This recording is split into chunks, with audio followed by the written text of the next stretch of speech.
खबरें विस्तार से। चुरू की अगर आपको बात बताएं तो चुरू जिले के सुजानगढ़ के एक और व्यापारी को रोहित गोदारा के नाम से 2 करोड़ रुपए की फिरौती मांगते हुए धमकी मिली है।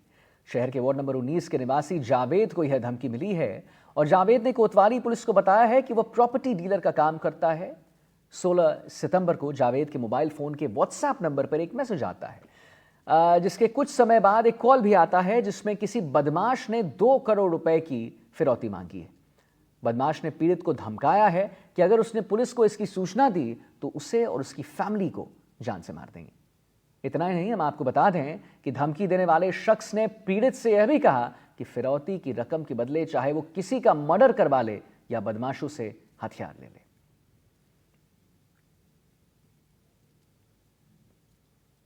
रोहित गोदारा नाम के व्यक्ति का मुझसे 2 करोड़ रुपए फिरौती मांगी थी।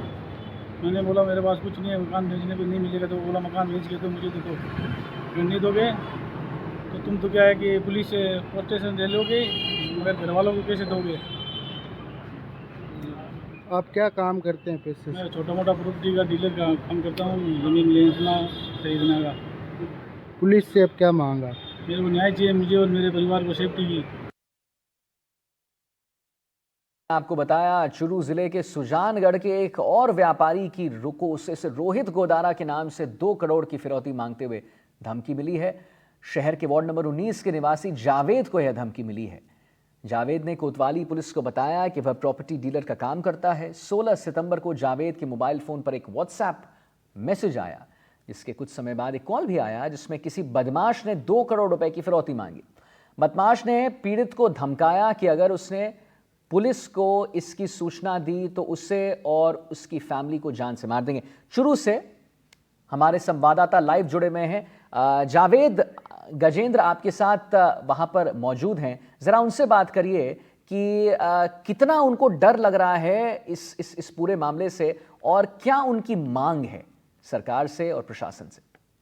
देखिए, मैं आपको बता देना चाहूँगा कि ये पहली बार ऐसा नहीं है जब चुरू जिले में किसी को इस प्रकार की धमकी है वो दी गई है, रंगदारी की मांग की गई है। चुरू में इससे पहले भी कई सारे ऐसे मौक़ों पर रंगदारी की मांग की गई है। हर बार रोहित गोदारा के नाम से फ़ोन आता है, विदेशी नंबर होते हैं और इसी प्रकार का वाक़या होता है और निशाने पर अमूमन प्रॉपर्टी डीलर या कोई बड़ा ज्वेलरी व्यवसायी होता है। एक बार प्रॉपर्टी डीलर एक बार फिर से निशाने पर है और 2 करोड़ रुपयों की यहाँ पर फिरौती है वो मांगी गई और कहा गया कि यदि फिरौती नहीं देंगे तो आपके परिवार को खत्म कर देंगे, आपको खत्म कर देंगे। पीड़ित है अब सुजानगढ़ थाने पहुंचा है और अपना परिवार पेश किया। हालांकि अभी तक पुलिस ने मामला दर्ज नहीं किया, मामला दर्ज होगा। वहीं अब देखने वाली बात है कि पुलिस है वो किस प्रकार की कार्रवाई करती है।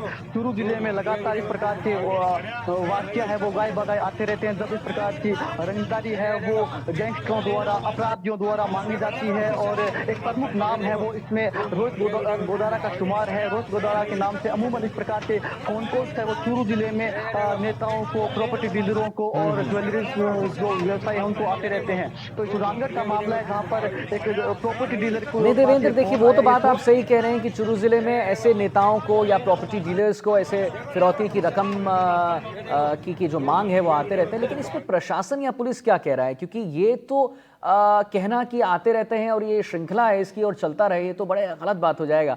तो प्रशासन क्या कह रहा है, क्या कर रहा है प्रशासन इसके लिए? देखिए, इससे पहले मैं आपको बता दूं कि सुजानगढ़ में ही एक बड़े ज्वेलरी व्यवसायी के ऊपर अंधाधुंध गोलियां चलाई गई थी, जिसमें एक पुलिस कांस्टेबल है वो जख्मी भी हो गया था। मामले में कुछ गिरफ्तारियां भी हुई। इस प्रकार की भी कार्रवाई पुलिस अपनी ओर से करती है, लेकिन ये जो फोन कॉल्स होते हैं वो विदेशी नंबरों से होते हैं। ऐसे में पुलिस इनको ट्रैक करने में काफी मशक्कत करनी पड़ती है, साइबर एक्सपर्ट को लगाती है, लेकिन फिर भी ये जो इस प्रकार के फोन कॉल्स हैं वो बच निकलते हैं। लेकिन ऐसा नहीं है कि सिर्फ फोन कॉल्स धमकियां दिन तक ही सीमित रहते हैं। कई बार ये भी देखने को मिला कि जो फोन कॉल्स आते हैं उनकी प्रतिक्रिया भी देखने को मिलती है। जब रंगदारी नहीं दी जाती है तो आरोपियों की ओर से, बदमाशों की ओर से फायरिंग भी की जाती है। चुरू में भी ऐसा एक मामला सामने आया जहाँ पर पिछले दिनों ही एक होटल के ऊपर फायरिंग की गई थी। पहले रंगदारी मांगी गई, रंगदारी नहीं देने पर फायरिंग की गई।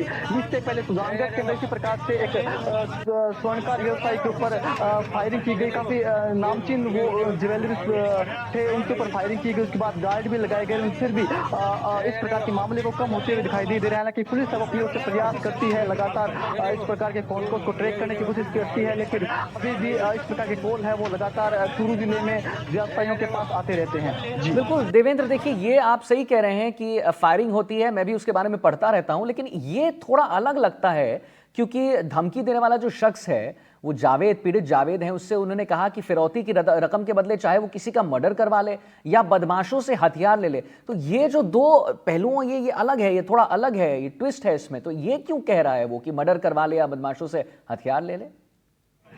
देखिए, उन्हें सिर्फ उन पैसों से मतलब है। उनका कहना है कि आप हमें 2 करोड़ रुपए दे दीजिए। उसने जब फोन कॉल किया तो उन्होंने यही कहा कि आप प्रशासन के पास मत जाना, कोई फायदा नहीं होगा, आप पुलिस को बोलकर अपने लिए गार्ड ले सकते हो, लेकिन गार्ड सिर्फ वो आपकी सुरक्षा करेंगे, आपके परिवार को कौन बताएगा, आपके परिवार को भी हम जान से मार देंगे यदि हमें यदि फिरौती नहीं दी गई, हमें रुपए नहीं दिए गए। ऐसे में डराने की कोशिश है वो जो इस प्रकार के फोन कॉल के जरिए की जाती है। ऐसे में उनके द्वारा ये भी कहा गया कि यदि पैसे आप देते हो तो हमसे आप किसी का मर्डर करवा सकते हो या हथियार ले सकते हो। प्रलोभन भी यहाँ पर दिया जाता है। तो कहीं ना कहीं इस प्रकार के मामले हैं वो आ जाते हैं और पुलिस है वो अपनी ओर से जरूर काम करती है, लेकिन अब देखने वाली बात ये होगी कि आखिर किस प्रकार से इस मामले में पुलिस है वो सख्ती दिखाती है। जी चलिए ठीक है देवेंद्र, बहुत बहुत धन्यवाद महत्वपूर्ण जानकारी देने के लिए और हमारे दर्शकों तक का जो भी हो रहा है उसके बारे में पहुंचाने के लिए वो खबर।